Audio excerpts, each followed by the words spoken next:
Il sommario di questa settimana. Piano casa, indispensabile per il comparto. Autotrasporto sul piede di guerra. Consorzio Legno Veneto a Kuala Lumpur. Ed infine ritorna la rubrica Marketing in pratica.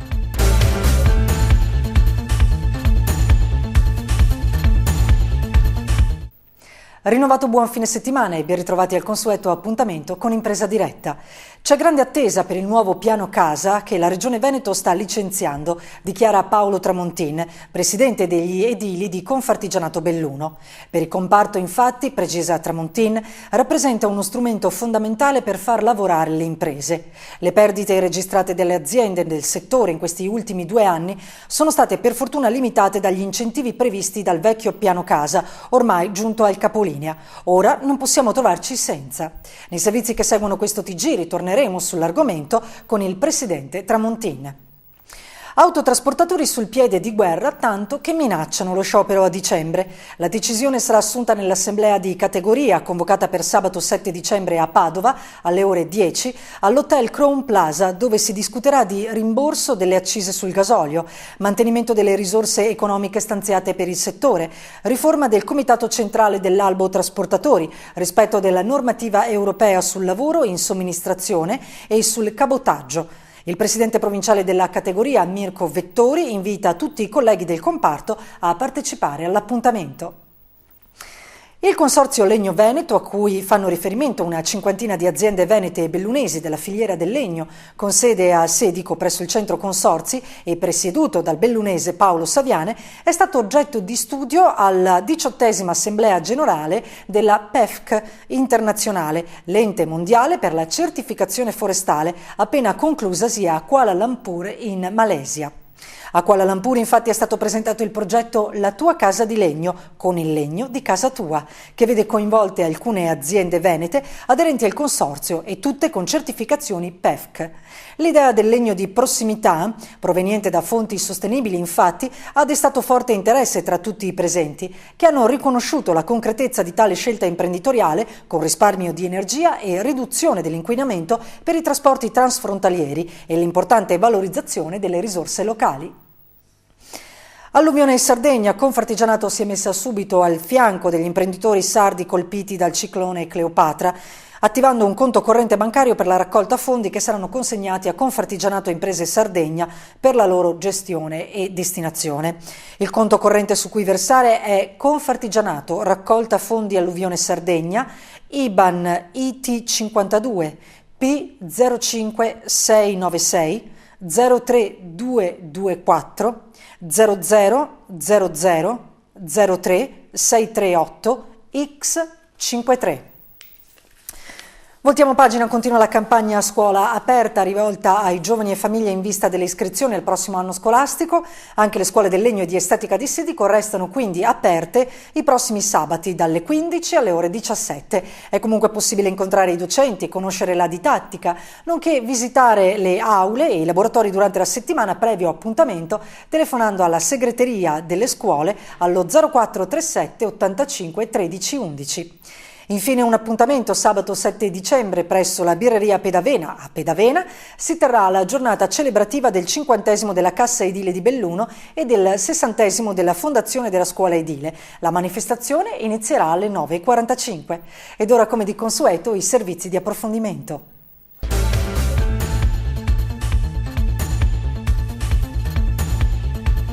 Nei prossimi giorni il Consiglio regionale del Veneto metterà ai voti l'approvazione del nuovo piano casa, è il numero 3 per questa regione, che va a sostituire quello che appunto alla fine di novembre, il 30 novembre, scadrà.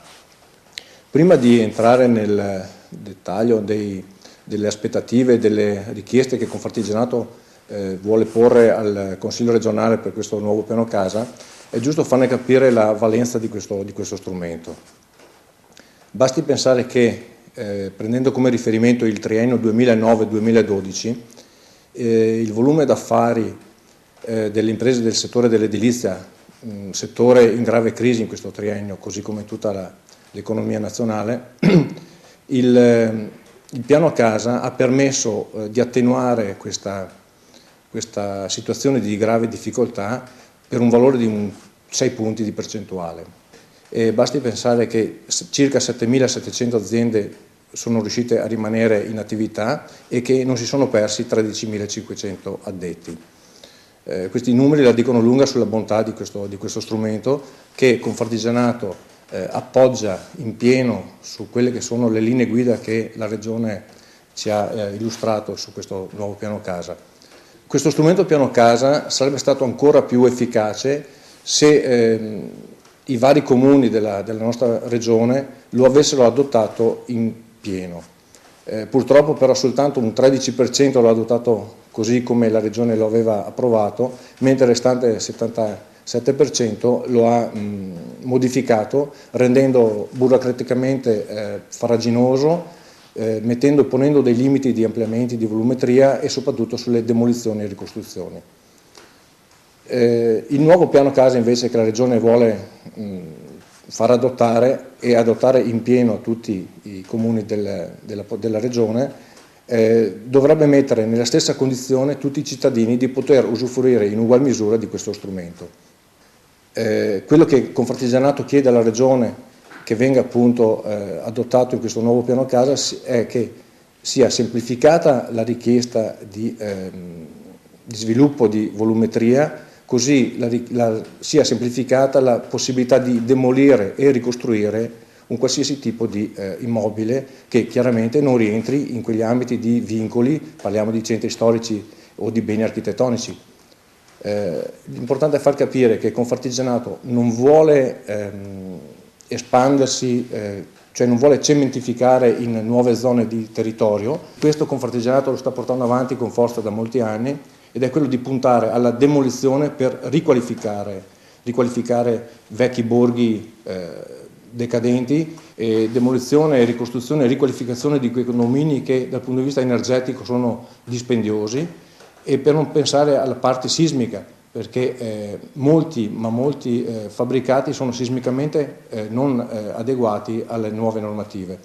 Quindi quello che Confartigianato chiede alla politica e in particolare ai sindaci, che sono i rappresentanti sul territorio appunto della Regione, è di far sì che questo piano possa essere adottato così come la Regione lo vuole emanare, proprio per non depenalizzarlo, per non inficiare la potenzialità che sul territorio avrebbe delle ricadute potenzialmente favorevoli all'economia delle nostre aziende, quindi per numero di imprese che non dovrebbero chiudere e per numero di addetti che non perderebbero il posto di lavoro.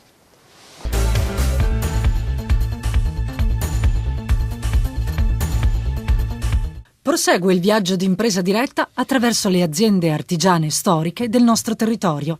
Entriamo in una concessionaria che per il marchio Renault risulta essere oggi in Italia la più longeva.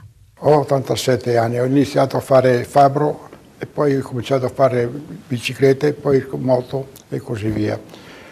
Ho costruito questo ambiente per la Ducati e Triumph, perché ero diventato concessionario della Triumph tramite la Ducati. Poi si è presentata l'occasione che l'Alfa Romeo e la Renault si sono divise come aziende di vendita e c'è stato chi aveva le due possibilità, hanno scelto di tenersi l'Alfa Romeo, così io ho preso la Renault nel 64. Eravamo in 13 della direzione regionale di Bologna e tuttora sono rimasto l'unico concessionario in Italia che dal 64 dirige la propria concessionaria. Sono un autodidatta e me ne vanto perché nessuno mi ha insegnato né prima a fare le moto né attualmente a fare il concessionario. Ricordo che ho fatto il primo contratto e ero tutto sudato perché non sapevo come scriverlo. Ho telefonato alla Renault chiedendomi di darmi istruzioni e mi ha detto arrangiati, impara. E così ho iniziato casa per casa a visitare clienti e sono diventato concessionario e tutti mi ridevano sopra all'inizio. Poi dopo 10 anni sono diventato primo concessionario della DR della zona di Bologna. Mi sono stato premiato alla Megève in Francia. Sono contento di aver fatto questo lavoro, anche perché sono aiutato dai miei figli e ho dei bravi collaboratori. La situazione su Belluno, si sa, è una provincia schiacciata in mezzo alle 2 regioni speciali, abbiamo distanze enormi e abbiamo delle difficoltà, e queste sono note a tutti quanti, e non è colpa del bellunese, che il bellunese sa difendersi e lavorare, e siamo oberati da un sacco di burocrazia, che quasi bisogna avere un registro giorno per giorno per sapere dove dobbiamo pagare, quello che si deve fare per stare in regola, per cercare perlomeno di stare in regola, ma in regola non si potrà mai essere, perché ci sono troppe leggi che uno sovrassalta l'altro. Ho sempre lavorato, ma non so cosa vuol dire lavorato, perché io mi sono divertito, non è che abbia fatto fatica a lavorare. Tanti dicono: ma te sei qua che te lavora. E cosa volevo dire? Devo stare su a casa a leggere un giornale fino a che il giornale sia scioppato. Sono qua che mi diverto, vedo tanta gente, imparo, leggo i giornali, mi sembra che la vita sia più completa. Non è una fatica, non è fatica. Quello che dice che è fatica a lavorare vuol dire che capisce poco.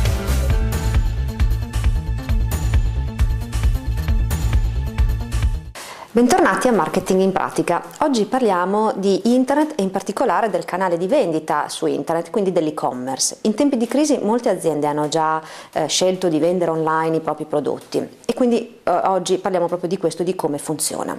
Probabilmente se avete il magazzino pieno di prodotti invenduti avrete già pensato di venderli online e magari avete anche già chiesto un preventivo per realizzare il sito web. In effetti non sono necessari grandi investimenti per realizzare il sito di e-commerce. Il sito in effetti è indispensabile, ma non è l'unica cosa da fare. Molte aziende che hanno affrontato l'e-commerce e hanno messo online i propri prodotti ne sono rimasti delusi, scoprendo che non è sufficiente avere un sito per riuscire a vendere online, e quindi vediamo passo passo quali sono gli elementi che rendono un e-commerce funzionale e di successo. Prima di tutto bisogna capire su quale mercato volete vendere, se è il mercato nazionale italiano oppure il mercato europeo oppure extraeuropeo, quindi andiamo sull'Asia o sull'America. Il fatto di capire esattamente il mercato al quale ci rivolgiamo è necessario dal punto di vista non solo della traduzione in lingua straniera naturalmente del sito, ma anche dell'aspetto fiscale. In effetti anche all'interno dell'Unione Europea ogni paese ha un fisco e una gestione fiscale, una politica fiscale diversa, pensiamo semplicemente all'IVA, diversa per ogni paese europeo, così che la traduzione in lingua del sito non è sufficiente, bisogna anche fare la traduzione del carrello del sito online nella politica fiscale del paese al quale state vendendo. Seconda cosa, bisogna verificare bene i prezzi che i competitor realizzano nella vendita online. I prezzi online normalmente sono molto competitivi, sono abbastanza bassi, così che è necessario capire a quanto vendono i vostri competitor online e quindi valutare effettivamente il vostro margine di guadagno. Terza cosa, il vostro sito, una volta che è stato sviluppato e realizzato, dovrà essere anche ottimizzato per i motori di ricerca. Un acronimo che unisce e fa capire quali sono le attività da fare è il SEO, e cioè l'ottimizzazione appunto del sito per i motori di ricerca, in particolare per Google. Ultima cosa, avete bisogno del web marketing, qui c'è un acronimo che si chiama SEM. Il web marketing infatti è necessario perché se anche il vostro sito è ben visibile su Google, non è detto che il cliente vi raggiunga, il vostro possibile cliente vi raggiunga.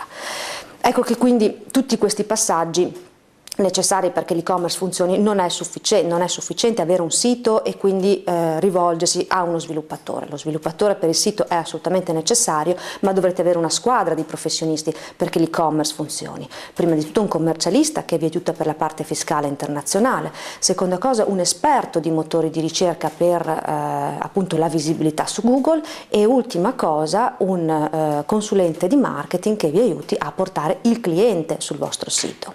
Quando avrete fatto tutti questi passaggi, allora siete pronti per l'e-commerce.